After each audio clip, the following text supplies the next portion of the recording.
Hello everyone, this is Akash from Mark Yarke limited. And जैसे कि आप सभी जानते हैं, जो हमारा आज का सेशन है जीएसटी से रिलेटेड होने वाला है। जीएसटी के अंदर भी हम आपके साथ काफ़ी सारे पॉइंट शेयर करने वाले हैं, जैसे कि अगर हम बात करें इनवॉइसिंग या ई वे बिल, ये जीएसटी की कुछ सेटिंग्स।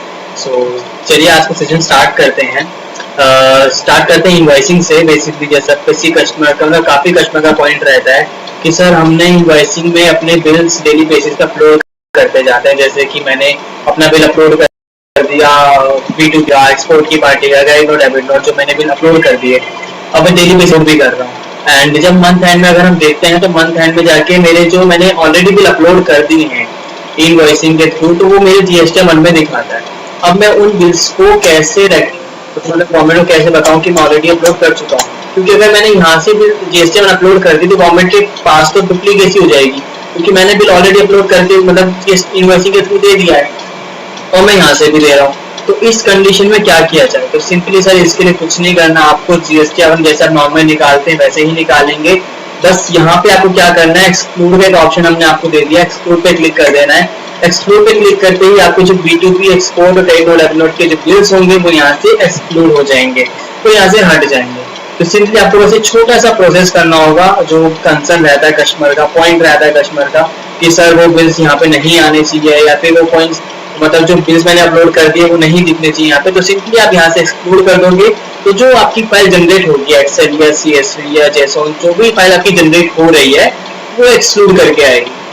एंड इसके बाद कुछ कस्टमर का कंसर्न और भी आया था कि सर जब हम अपने डेटा को सेव करते हैं ना, तो जो फाइल सेव होती है वो सॉफ्टवेयर की डिफॉल्ट डायरेक्टरी में जाके सेव होती है।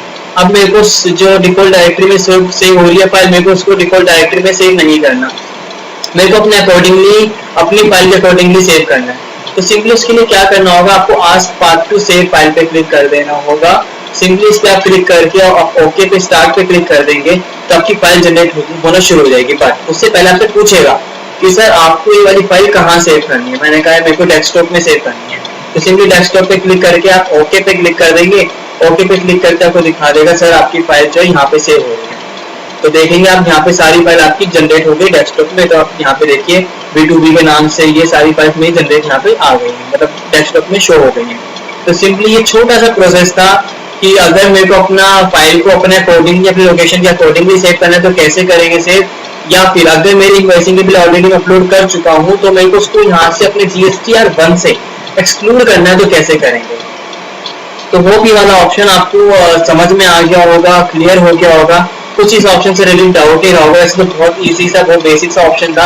अगर स्टिल अगर आपको इससे रिलेटेड कुछ डाउट रहता है, कुछ पॉइंट है, तो आप हमारे चैट टीम को बता सकते हैं, अपना कंसर्न चैट पे लिख सकते हैं, या चैट पे लिखेंगे तो मैं भी आपको इंस्टेंटली रिप्लाई दे दूंगा। अदरवाइज आपको चैट टीम तो क्विकली रिस्पॉन्स दे ही रही है, आपको चैट टीम आपको रिवर्ट देती रहेंगी, ठीक है। या फिर अगर आपको लगता है कि सर मेरे को सेशन से रिलेटेड मेरे को और भी ट्रेनिंग चाहिए, जीएसटी के बारे में और जानना है, इनवॉइसिंग के बारे में जानना है, तो आप हमारे कमेंट बॉक्स में हमको बता सकते हैं कि सर मेरे को इस चीज से रिलेटेड ट्रेनिंग चाहिए, जीएसटी से रिलेटेड, या फिर किसी भी सॉफ्टवेयर मतलब मार्क सॉफ्टवेयर के किसी भी ऑप्शन से रिलेटेड मेरे को कोई ट्रेनिंग चाहिए, तो आप हमारे चैट टीम को बता सकते हैं, फिर हमको कमेंट करके बता सकते हैं, जिससे कि नेक्स्ट सेशन जो होगा हमारा उस टॉपिक पे रखा जा सके, हम आपको वो उस टॉपिक पे ट्रेनिंग दे सकें, ठीक है। अगर आपको वाला पॉइंट क्लियर हो गया तो प्लीज चैट बॉक्स पे ओके टाइप कर दीजिए, और अगर अच्छा लगा तो प्लीज अच्छा से फीडबैक भी दे दीजिएगा सेशन से रिलेटेड।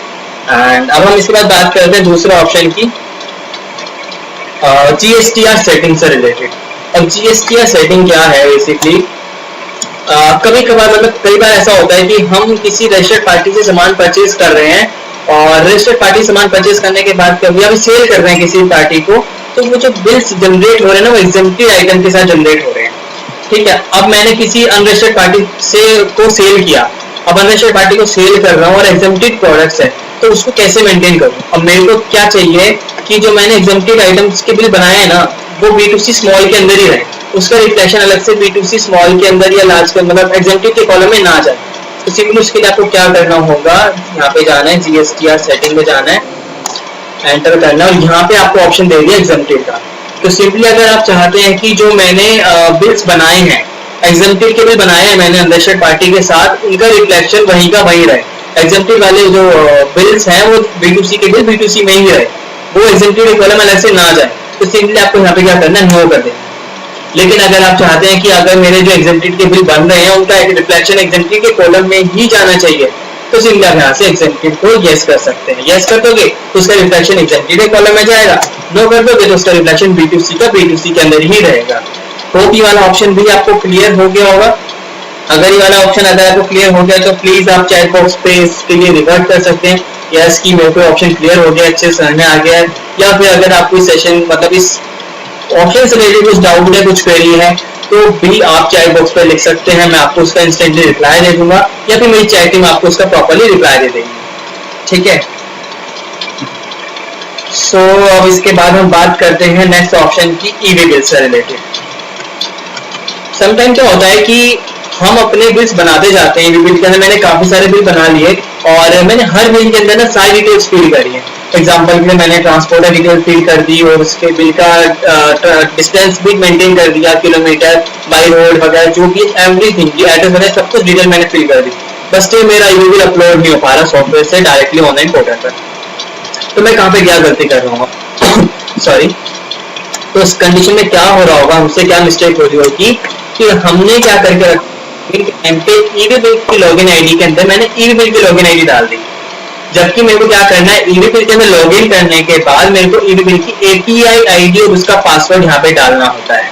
यहाँ पे आपको ईवी बिल की आईडी, ईवी बिल की लॉगिन की डिस्टेंस मेंटेन नहीं करने हैं, वो नहीं डालने हैं। बेसिकली यहाँ पे आपको ईवी बिल का एपीआई आईडी और उसका पासवर्ड यहाँ पे मेंशन करना होगा। जैसे ही आप यहाँ पे अपने ईवी बिल की लॉगिन क्रेडेंशियल ना डाल के उसके एपीआई आईडी और उसके पासवर्ड मेंटेन कर दोगे तो वो आपके जो ईवी बिल्स अपलोड नहीं हो रहे थे वो आप इजीली अपलोड कर पाएंगे। इसका पूरा प्रोसेस हमने केयर पोर्टल में भी बताया हुआ है कि कैसे आप अपना ईवी बिल अपलोड कर सकते हो। अगर ईवी बिल से रिलेटेड कुछ भी कंसर्न्स रहते हैं तो आप सिंपली यहाँ पे आउट केयर पोर्टल में सिंपली जैसे मैंने सर्च किया ई बिल, सिंपली मैंने ई बिल सर्च किया तो ईवी बिलिंग मार्क्स होकर पूरा प्रोसेस दिखा दिया इसने। ईवी बिल जेसन एक्सेल की आप कैसे जेसन जनरेट कर सकते हो, कैसे उसका बल्क में अपलोड कर सकते हो, क्या प्रोसेस रहता है अपलोडिंग का, प्रोसेस अपलोड मतलब अपलोड करने के लिए क्या क्या चीजें होती है प्रिंट करने के लिए, सारे कंटेंट यहाँ पे अवेलेबल है। अगर हम बात करें प्रोसेस अपलोड कि इसका अपलोड करने का प्रोसेस क्या रहेगा तो पूरा प्रोसेस यहाँ पे मेंशन्ड है। एंड साथ ही साथ अगर हम देखें ईवी बिल का, एक सेकेंड, बिलिंग मार्क्स ऑफ है तो पूरा प्रोसेस यहाँ पे मेंशन होगा, इवन स्क्रीनशॉट वगैरह सब कुछ आपके पास यहाँ पे मेंटेन्ड होंगे।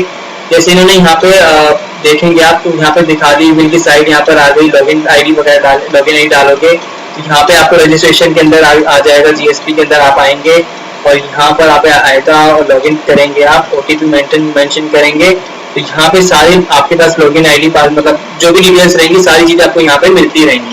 पूरा डेटा यहाँ पे मेंशन्ड है, सारी चीजें मेंशन्ड है कि कैसे कैसे क्या क्या प्रोसेस रहेगा आपका अपलोडेशन का और लॉगिन करने का। लॉगिन करने के लिए आप यहाँ पे देखेंगे तो लॉगिन का भी पूरा प्रोसेस बताया हुआ है इसके अंदर कि क्या आपको लॉगिन का तरीका रहेगा, कैसे आपको अपलोड करना रहेगा, पूरा प्रोसेस ईच एंड एवरीथिंग यहाँ पे मेंटेन्ड है।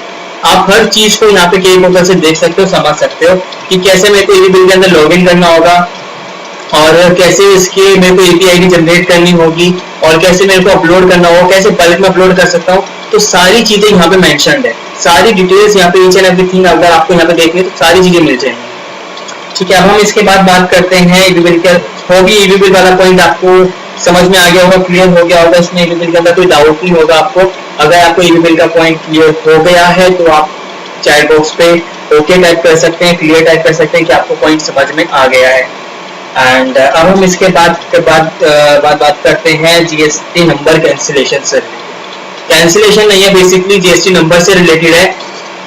फॉर एग्जांपल कोई पार्टी थी आपकी, उसने आप जीएसटी नंबर परचेज किया था कुछ साल पहले और ड्यू टू सम रीजन वो जीएसटी आगम फाइल नहीं कर पा रहे अपनी और अपनी डिटेल्स फीड नहीं कर पा रहे, इस वजह से उनका जीएसटी नंबर ब्लॉक हो गया।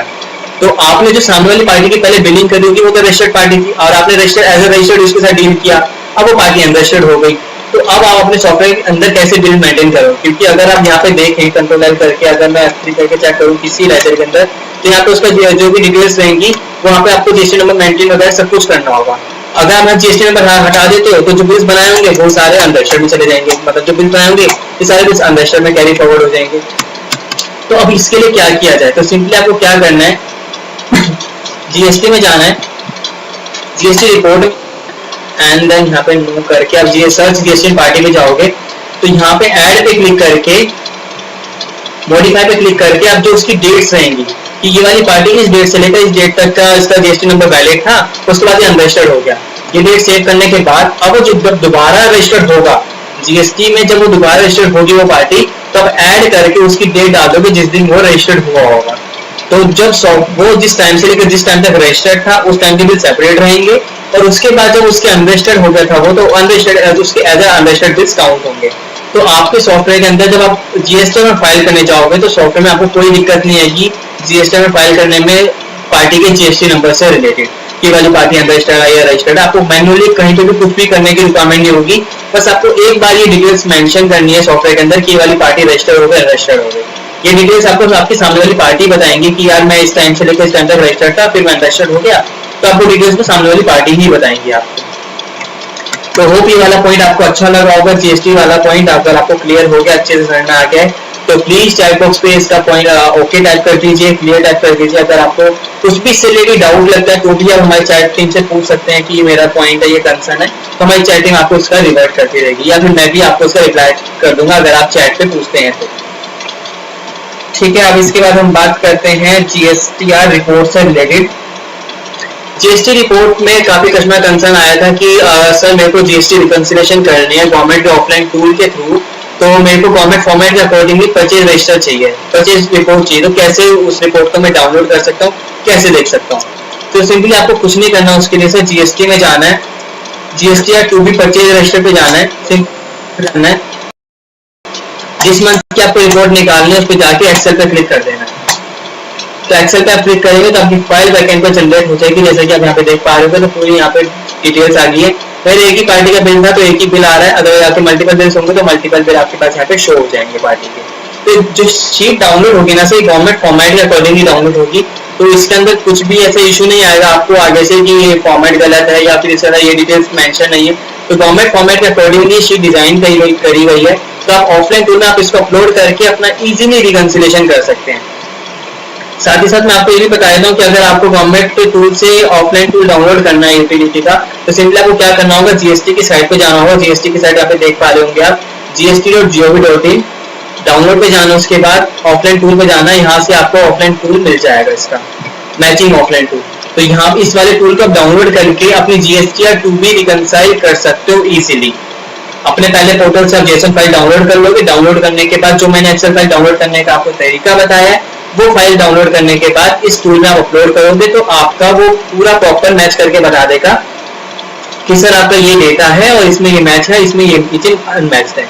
तो होप ये वाली चीजें भी आपको क्लियर होंगी कैसे आपको अपलोड करना है डेटा और कैसे रिकंसाइल करना है चीजों को, सारी चीजें पॉइंट टू पॉइंट आपको अपडेटेड होंगे। अगर स्टिल इसमें से रिलेटेड कुछ भी आपको डाउट है, कुछ भी कंफ्यूजन है, कुछ भी समझ में नहीं आया है, तो आप हमारे चैट टीम से पूछ सकते हैं जो भी आपके डाउट रहेंगे, या फिर अगर सेशन एंड भी हो जाता है और अगर आप उसके बाद कुछ पॉइंट पूछने आपको, तो आप हमसे कमेंट में भी करके पूछ सकते हैं कि सर मेरा ये डाउट है और मेरे को चीज का सेशन भी चाहिए, मेरे को चीज को समझने के लिए, सीखने के लिए इसकी ट्रेनिंग चाहिए, तो आप कमेंट में बता सकते हैं हमको, जिससे कि हम उसके सेशन को कंडक्ट कर सकें।